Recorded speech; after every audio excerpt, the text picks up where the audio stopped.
જય સોમનાથ, જય ગુજરાત. ફરી એક વખત સ્વાગત છે આપનો એસપી એજ્યુકેશન બ્લોગમાં. આ વિડીયોમાં જોઈશું આપણે યુનિટ વ્યવસાયી વ્યક્તિના હિસાબો અંગેનો દાખલો, જે સૌરાષ્ટ્ર યુનિવર્સિટી 2026માં પ્રશ્ન 1માં પૂછાયેલ છે તેનો ઉકેલ. દાખલાનું નામ છે સંયમ, મોનિશ અને પર્યાય એક સોલિસિટર પેઢીના ભાગીદારો છે. તો દાખલાની રકમ આ પ્રમાણે છે. સંયમ, મોનિશ અને પર્યાય 5:3:2 પ્રમાણમાં નફો નુકસાન વેચતા એક સોલિસિટર પેઢીના ભાગીદારો છે. તારીખ 31/3/2024 રોજનું પાકું સરવૈયું નીચે મુજબ છે, જેમાં આપણને ઉધાર બાકી અને રકમ રૂપિયા આપેલ છે. જેમાં રોકડ બેંક રૂપિયા 1,26,000, મોટર કાર રૂપિયા 84,000, ફર્નિચર રૂપિયા 56,000, પુસ્તકો રૂપિયા 28,000, ભાડું રૂપિયા 7,000, ઓફિસ ખર્ચા રૂપિયા 21,000, ટેલિફોન ખર્ચ રૂપિયા 35,000, ઉપાડ રૂપિયા 42,000, ફી અંગેના દેવાદારો રૂપિયા 77,000, પગાર રૂપિયા 70,000, મોટર કાર ખર્ચ રૂપિયા 63,000 અને પરચુરણ ખર્ચ રૂપિયા 49,000 આપેલ છે. કુલ સરવાળો છે 6,58,000. જમા બાકીમાં રકમ રૂપિયા આપેલ છે, જેમાં મૂડી 1,40,000, ફી 2,24,000, બાકી ફી અનામત 1/4/23નું આપણને 91,000 આપેલું છે શરૂઆતનું. શીખવ ઉમેદવારનું પ્રીમિયમ 98,000 અને અસીલ પાસેથી ખર્ચના એડવાન્સ 1,05,000. સરવાળો છે 6,58,000. ત્યારબાદ દાખલામાં આપણને વધારાની માહિતી આપેલ છે, જે આ પ્રમાણે છે. 1. મૂડીનું પ્રમાણ 50%, 30% અને 20% છે. એટલે કે મૂડી જે 1,40,000 છે એને 50%, 20% અને 30%ના પ્રમાણમાં ફાળવી મૂડી ખાતાની જમા બાજુ દર્શાવવાની છે. ઉપાડ જે આપણને 42,000 આપ્યો છે, જેને 3:2:1ના પ્રમાણમાં ફાળવી મૂડી ખાતાની ઉધાર બાજુ દર્શાવવાનો છે.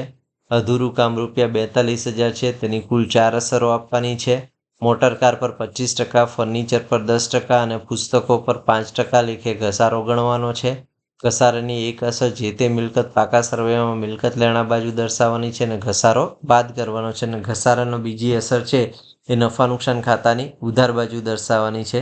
શીખવ ઉમેદવારનું તારીખ 1/4/2020થી 4 વર્ષ માટે રાખેલ છે. તો શીખવ ઉમેદવારના પ્રીમિયમની રકમ 98,000 આપેલ છે, જેને આપણે નફા નુકસાન ખાતાની જમા બાજુ દર્શાવવાની છે અંદરની કોલમમાં, અને અગાઉથી સમયના આધારે ગણીશું. જો અગાઉથી મળેલ હશે તો આપણે એ બાદ કરીશું, અને બાકીની અગાઉથી મળેલ રકમ હોય એ મૂડી દેવા બાજુ દર્શાવીશું. અસીલો વતી કરેલ ખર્ચ રૂપિયા 7,000 ઓફિસ ખર્ચ ખાતે લખાયેલ છે, તો ઓફિસ ખર્ચમાંથી આપણે બાદ કરીશું, અને અસીલોના ખર્ચના એડવાન્સમાંથી પણ બાદ કરીશું. વાર્ષિક હિસાબો તૈયાર કરો.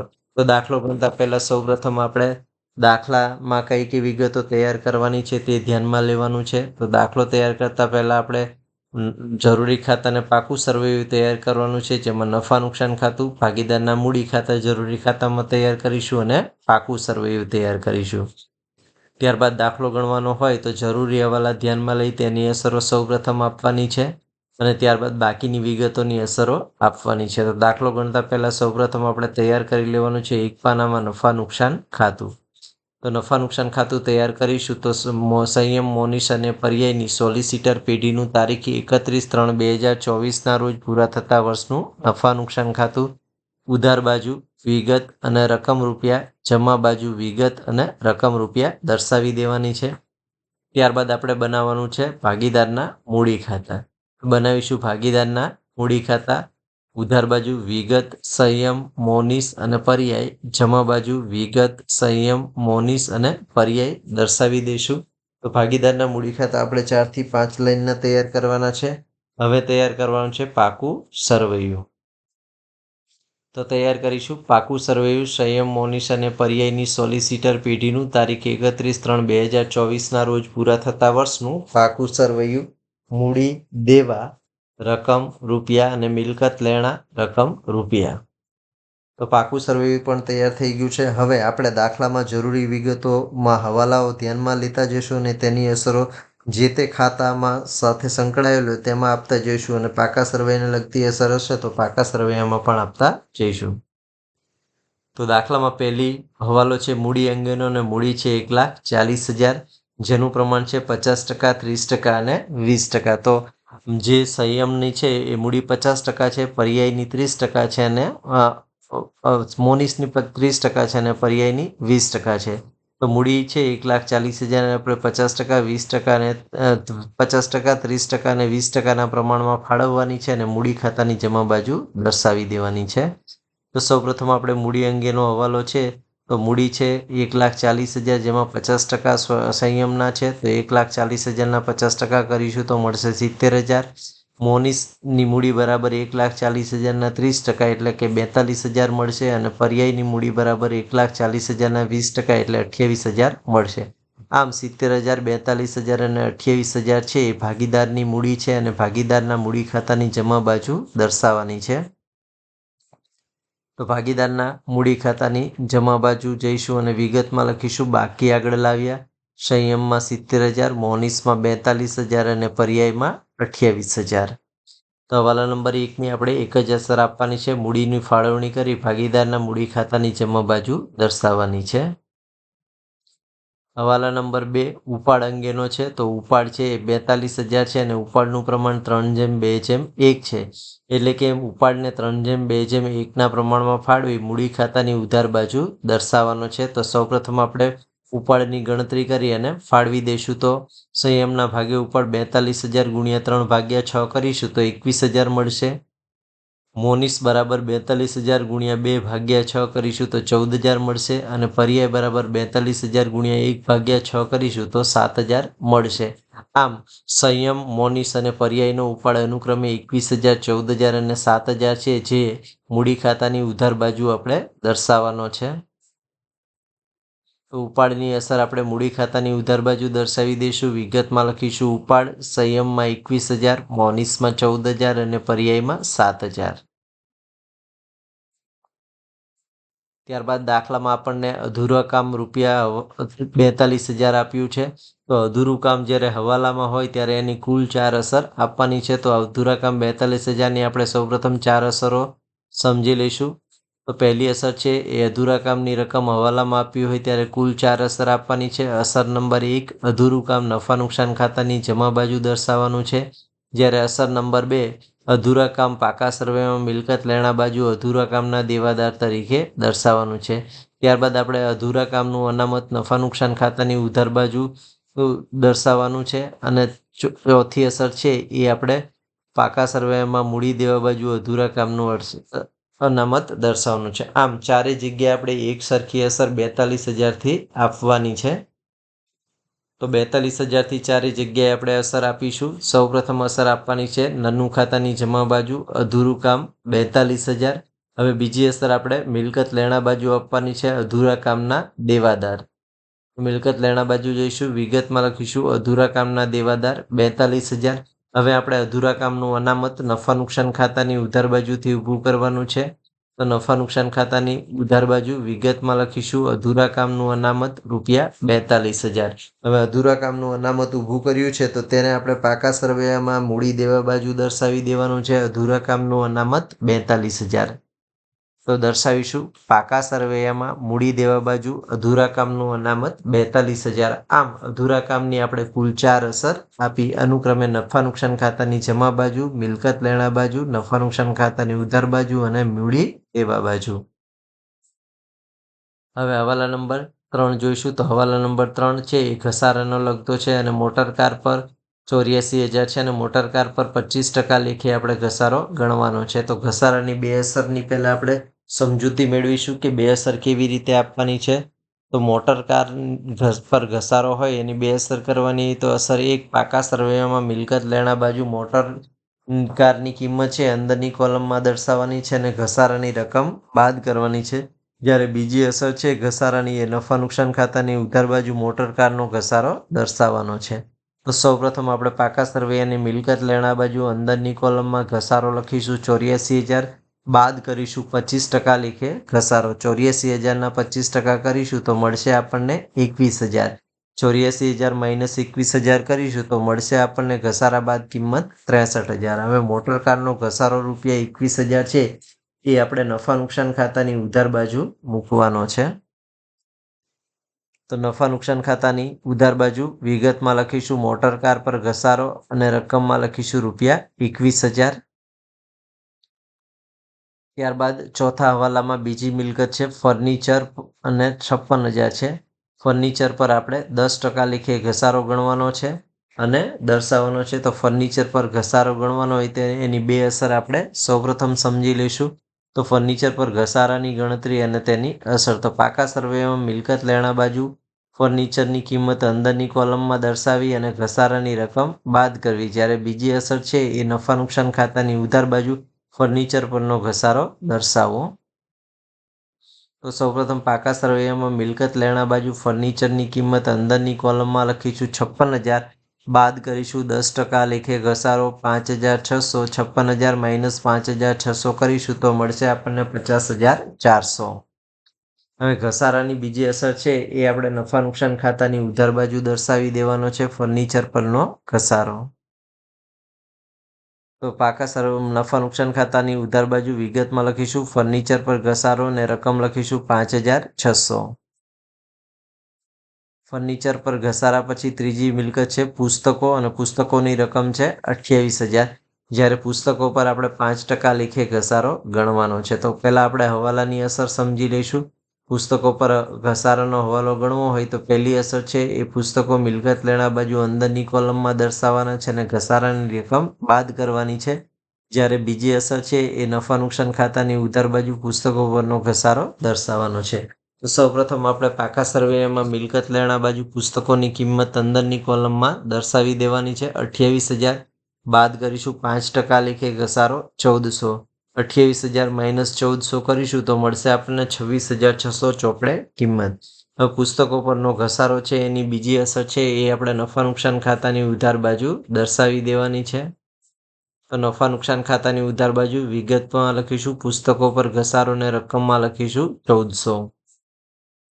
તો ત્રણેય મિલકત પર ઘસારો ગણી અને બીજી અસર આપણે નફા નુકસાન ખાતાની ઉધાર બાજુ આપી દીધી છે. એટલે હવાલા નંબર 4 પૂરો થયો. હવાલા નંબર 5 છે એ શીખવ ઉમેદવારનું પ્રીમિયમ 98,000 છે અને શીખવ ઉમેદવાર તારીખ 1/4/2020 4 વર્ષ માટે રાખવામાં આવેલ છે. તો શીખવ ઉમેદવારનો પ્રીમિયમની ગણતરી કરવાની અને તેની બે અસર આપણે આપવાની છે.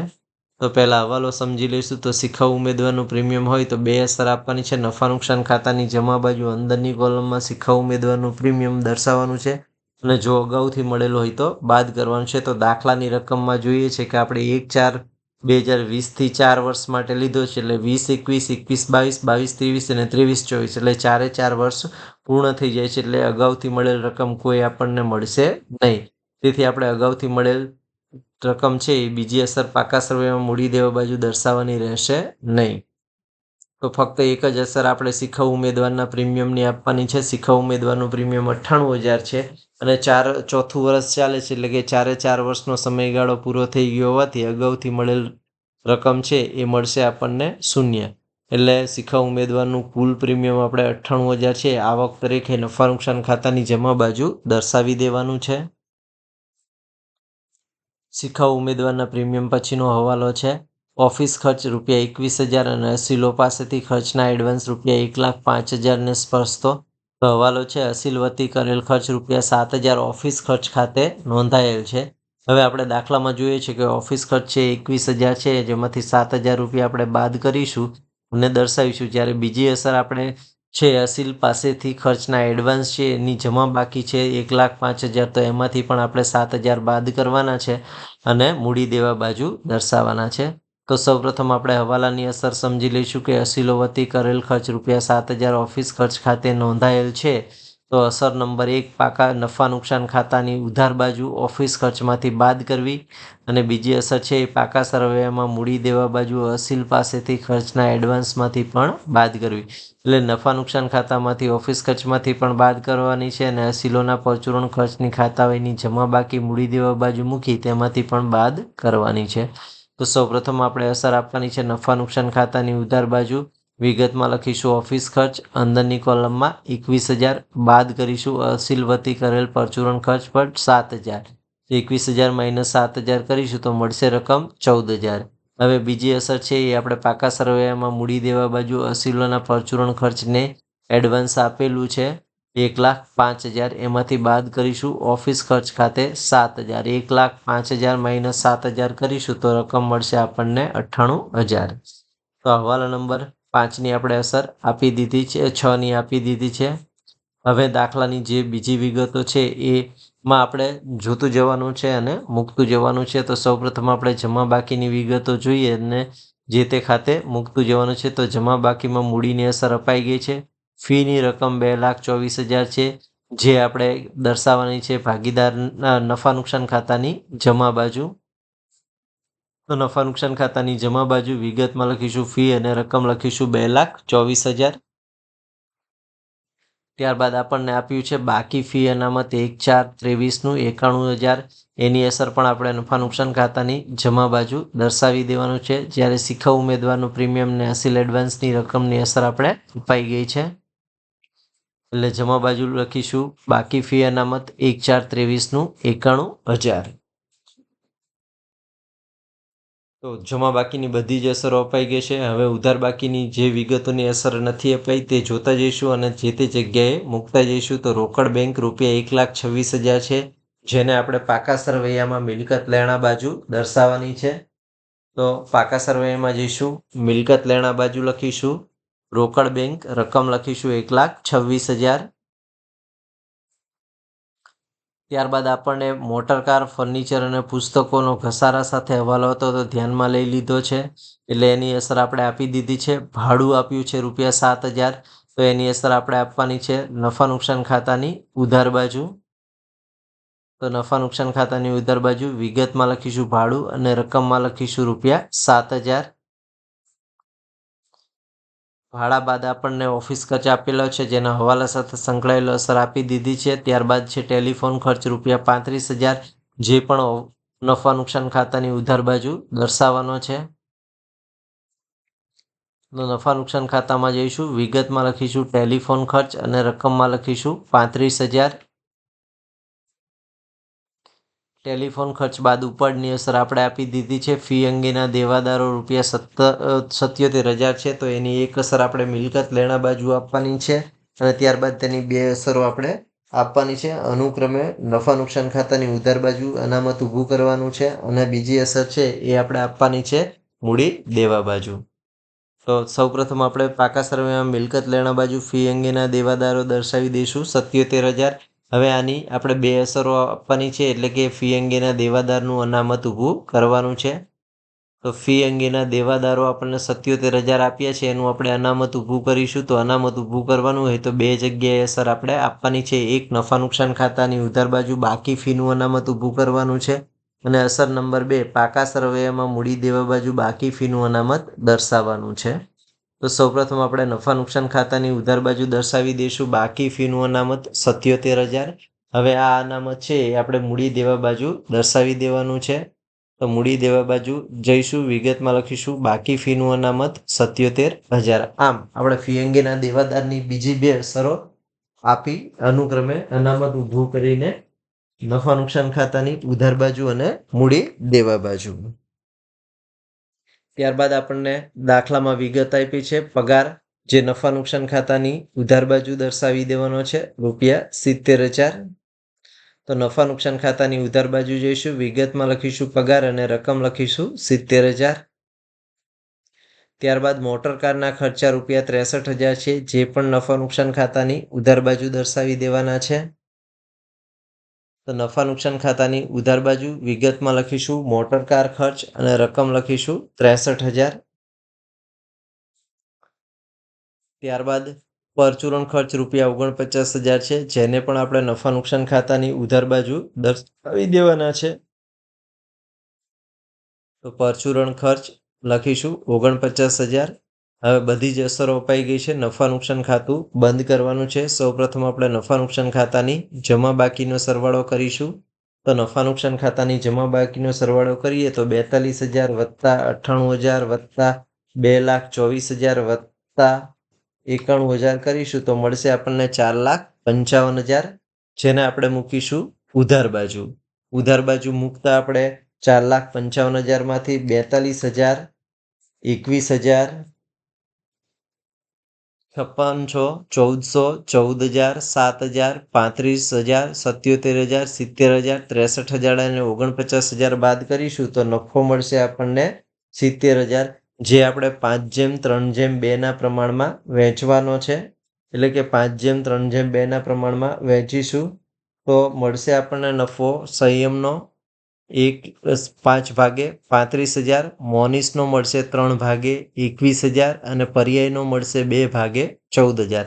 આમ 3:5:2 પ્રમાણમાં નફો અનુક્રમે મળ્યો છે સંયમ, મોનિસ અને પર્યાયનો 35, 21 અને 14,000, જે આપણે મૂડી ખાતાની જમા બાજુ દર્શાવવાનો છે. તો મૂડી ખાતાની જમા બાજુ દર્શાવી દઈશું. નફા નુકસાન ખાતે અનુક્રમે સંયમનો 35,000, મોનિસનો 21,000 અને પર્યાયનો 14,000. હવે આપણે મૂડી ખાતા બંધ કરવાના છે. પર્યાયનો સરવાળો કરીશું તો 28 + 14 એટલે 42,000. મોનિસનો સરવાળો કરીશું તો 42,000 + 21,000 એટલે 63,000 અને સંયમનો સરવાળો કરીશું તો 70,000 + 35,000 એટલે મળશે 1,05,000. આ જ સરવાળાને આપણે ઉધાર બાજુ મૂકીશું તો પર્યાયમાં 42,000, મોનિસમાં 63,000 અને સંયમમાં 1,65,000. તો તફાવત આવશે બાકી આગળ લઈ ગયા તો 1,05,000 માઇનસ કરીશું આપણે 21,000 તો 84,000 મૂડી મળશે સ્વયંની. 63,000 માઇનસ 14,000 કરીશું તો 49,000 મૂડી મળશે મોનિસની અને 42,000 માઇનસ 7,000 કરીશું તો પર્યાયની મૂડી મળશે 35,000. આમ સંયમ, મોનિસ અને પર્યાયની મૂડી અનુક્રમે 84,000, 49,000 અને મળી છે આપણને 35,000. એટલે કે કુલ મૂડી મળી છે આપણને 1,68,000, જે આપણે નફાનું પાકા સરવૈયામાં મૂડી દેવા બાજુ દર્શાવી દેવાની છે. તો પાકા સરવૈયામાં જઈશું અને ભાગીદારની મૂડી દર્શાવી દઈશું. સંયમ 84,000 અંદરની કોલમમાં, મોનિસ 49 અંદરની કોલમમાં અને પર્યાય 35,000 અંદરની કોલમમાં. સરવાળો કરીશું તો મળશે 1,68,000. હવે આપણે બંધ કરીશું પાકું સરવૈયું તો 1,68,000 વત્તા 42,000 વત્તા 98,000 વત્તા 77,000 કરીશું તો મૂડી દેવાનો સરવાળો મળશે આપણને 3,85,000. હવે આપણે મિલકત લેણાનો સરવાળો કરીએ તો 42,000 વત્તા 63,000 વત્તા 50,400 વત્તા 26,600 વત્તા 1,26,000 વત્તા 77,000 કરીશું તો આપણને મૂડી દેવાનો સરવાળો જેટલો જ સરવાળો મળશે મિલકત લેણાનો 3,85,000. તો આ દાખલો સૌરાષ્ટ્ર યુનિવર્સિટી 2026માં પ્રશ્ન નંબર 1ના ક્રમાંકમાં પૂછાયેલ હતો તેની ગણતરી છે. બંને બાજુ આપણને પાકો સરવૈયાનો સરવાળો મળી જાય છે. દાખલો ગણતી વખતે મિત્રો ખાસ યાદ રાખવાનું છે, સૌપ્રથમ જરૂરી ખાતા તૈયાર કરી લેવાના છે, ત્યારબાદ હવાલાની અસર આપવાની છે અને હવાલાની અસર અપાઈ ગયા બાદ જે વિગતોને એક પણ હવાલો અસર નથી કરતો તેવી વિગતો છે એ જો જમા બાકી હોય તો એની અસર આપણે આપવાની છે. નફા નુકસાન ખાતાની જમા બાકી કે મૂડી દેવા બાજુ અને ઉધાર બાકી હોય તો નફા નુકસાન ખાતાની ઉધાર બાજુ અને મિલકતને લગતી વિગત હોય તો મિલકત લેણા બાજુ આપવાની છે. આવી રીતે બધી જ વિગતોની અસર અપાઈ ગયા બાદ નફા નુકસાન ખાતું બંધ કરવાનું છે. નફા નુકસાન ખાતું બંધ કરી નફો કે ખોટ શોધી મૂડી ખાતે લઈ જવાનો છે અને મૂડી ખાતા બંધ કરી પાકા સરવૈયામાં દર્શાવવાની છે અને પાકા સરવૈયામાં મૂડી દર્શાવ્યા બાદ પાકું સરવૈયું બંધ કરવાનું છે અને બંને બાજુનો સરવાળો સરખો કરવાનો છે. તો આ દાખલો સૌરાષ્ટ્ર યુનિવર્સિટી 2026માં પૂછાયેલો હતો તેનો ઉકેલ છે. અગેન નેક્સ્ટ વિડીયોમાં આપણે સૌરાષ્ટ્ર યુનિવર્સિટી 2026ના પ્રશ્ન 1ની અથવામાં પૂછાયેલ દાખલાના ઉકેલ સાથે મળીશું. વિડીયો ગમ્યો હોય તો વિડીયોને લાઇક કરો, લિંકને મિત્રો સાથે શેર કરો, ચેનલમાં નવા હોય તો ચેનલ સબસ્ક્રાઈબ કરો. જય સોમનાથ, જય ગુજરાત, થેન્ક યુ. તો મળીએ આપણે નેક્સ્ટ વિડીયોમાં 2026ના પ્રશ્ન 1ની અથવામાં પૂછાયેલ દાખલાના ઉકેલ સાથે સોલિસિટરના હિસાબો અંગે.